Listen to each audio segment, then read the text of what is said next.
За одоо энд болохоор дөрмийн хичээл байх нэ. Дөрмийн тайлбар.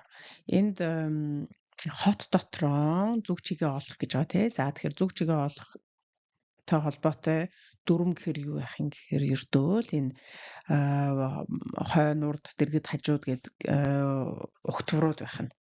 За тэр preposition гэдэг нь угтвар гэсэн үг байна. За байршил зас угтварууд. Би одоо энэ эхний жагсаалтыг нь угтварын жагсаалт нь тийг уншихгүйгээр зөвхөн энэ Франц өгүүлбэрийг нь уншаад явъя. Хойно орчуулга нь байгаа тийм ээ. За өнөөдөр хүртэл мэдээж энэ өмнөх хичээлүүдээр өчнөө гарсан үгнүүд бол байж л байгаа, давхцаж байгаа. Гэхдээ энд ингээд нэгтгэд оруулсан байгаа шүү. За тэгээд ингээд ерөөсөн байршил зас угтвар 14 хүн байдаг юм уу гэвэл бас худлаа шүү тийм ээ. За харъя. Je suis à la gare. Le café est dans la rue. Le parc est sur la place. Le chat est sous la table. La pharmacie est devant la poste. Le musée est derrière l'église. Le théâtre est entre la banque et le marché. L'école est près de la bibliothèque. Le jardin est loin de la maison. Le café est à côté de la mairie. La lampe est au-dessus de la table. Le tapis est au-dessous de la chaise. Le vélo est contre le mur. Il y a un jardin autour de la maison. За энэ контр гэдэг байна шүү. Эсрэг талд гэсэн байна тий. Тэгэхээр зам гараад эсрэг талд гэх юм бол тэр одоо өөдөөс хараад гэсэн үг болж тарах гэж байна тий. За гэтэл энэ контр гэдэг нь юмыг төшүүлж тавьж байгаа бол ингрийг минь налаад тэр гэх юм бол одоо жишээ нь контр гэдгээр ашиглана гэсэн үг. За энэ дээр хараа. Le vélo ундаг дугуй ханын эсрэг байна гэсэн үг байна тий. Өгүүлбэр байна. Гэтэл энэ одоо юу гэсэн үг вэ гэхээр ундаг дугуйг хананд төшүүлсэн байна. Хан төшүүлээд за наадхыгаа хан төшүүлээд тавьчихаа тэр гэж ярихад энэ контр гэдгийг хэлэх нь шүү. Тэгээ контр юм юу? За энэ гэтэл өөр би чиний эсрэг байна, би энэ үзэл бодлын эсрэг байна гэж гэхэд ч гэсэн энэ контр гэдгийг ашигладаг шүү. Энэ тохиолдолд бол зөвхөн ямар нэг юм яг юм физик бодит байгаа би одоо байршлыг илэрхийлж байгаа учраас энэ хан төшүүлсэн гэдгээр нь гарч ирж байгаа шүү. Тэрийг анхаараарай. За боллоо. За одоо энд чиглэл заасан угтвар гинэ. За чиглэл заасан угтварт нь болохоор бас одоо юуг нь харъя. Жишээг нь харъя. Je vais à la bibliothèque.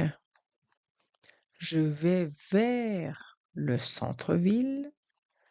Je vais chez le médecin. Je marche jusqu'à la place. Je passe par la rue principale. Je suis loin de la gare. Je vais près de la fontaine. За ингээд ийм өгүүлбэрүүд байна. Хойно нь орчуулга нь байна тий. За чиглэл заасан өөр одоо үг хэллэг гэж байна. За үг хэллэг чиглэл заасан угтвар үг хэллэг гэхээр юугаар ялгаатай юм гэхээр за үг хэллэг гэдэгт нь яг юм олон нэг биш нэлээд хэдэн үгнүүд угтвартайгаа нийлээд юм хэлц одоо экспрессион гэсэн үг л дээ тий энэ нь экспрессион.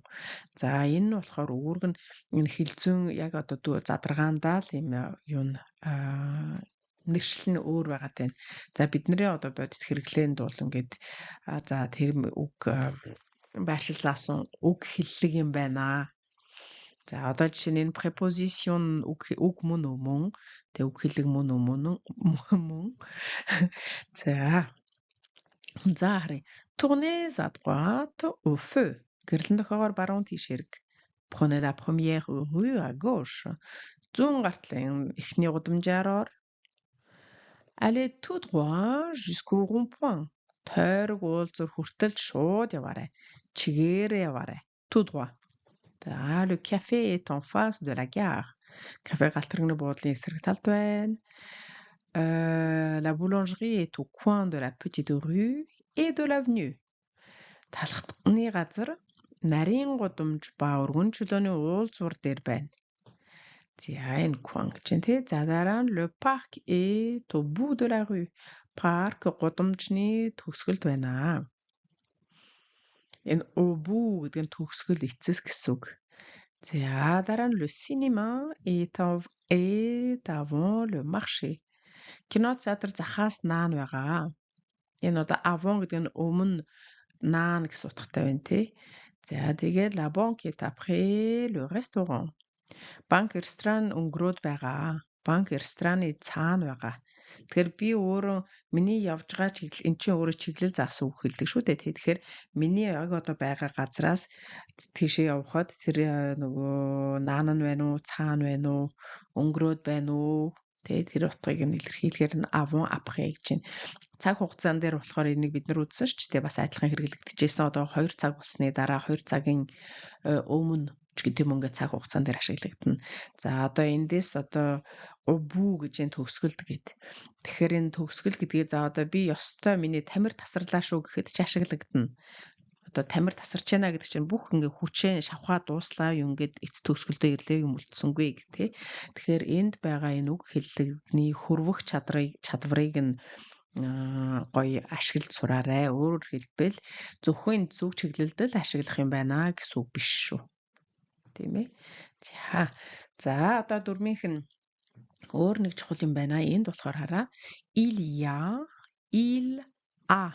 Анзаарахгүй энийг ингээрээс хальт хараал гүйлгээл явчих боломгүй нэг хоёр ялгаатай юм байна. Il y a, il a. C'est, elle est гинэ. Энэ ямар учиртай вэ? За тэгэхээр il y a гэдэг нь болохоор нөгөө англи хэлний there is, there are гэдэг чинь тэр чинь байгаа байхгүй юу?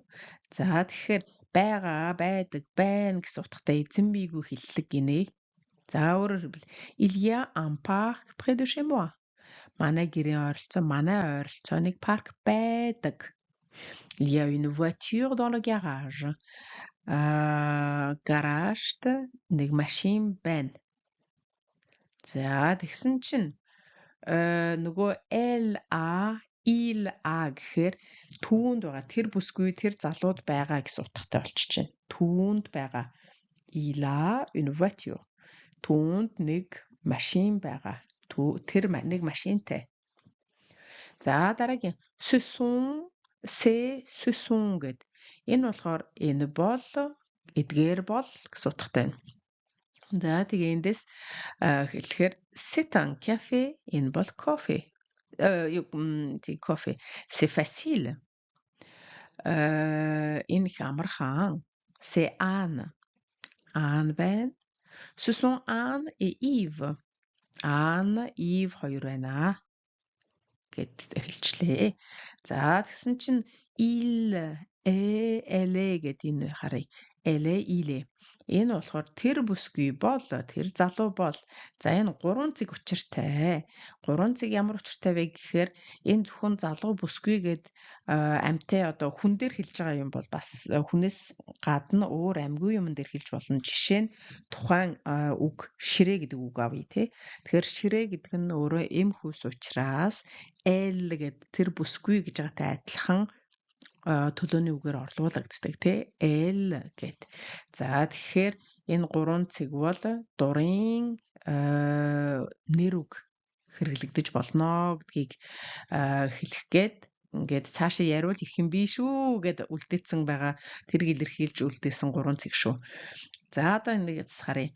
Elle est grande. Тэр их том. Одоо бадрун том биетэй. За эсвэл одоо энийг ширээ гэж үзэх юм бол их том ширээ юм гэж хэлж болох гэдэг нь тий. За elle est maman. За тэр ээж болсон гэд. Гэх мэтчлэн тэгэхээр энэ бол тийм юм тэр бүсгүй бол тийм юм ийм юм учиртай гэд танилцуулж байгаа ялгаа байх нэ.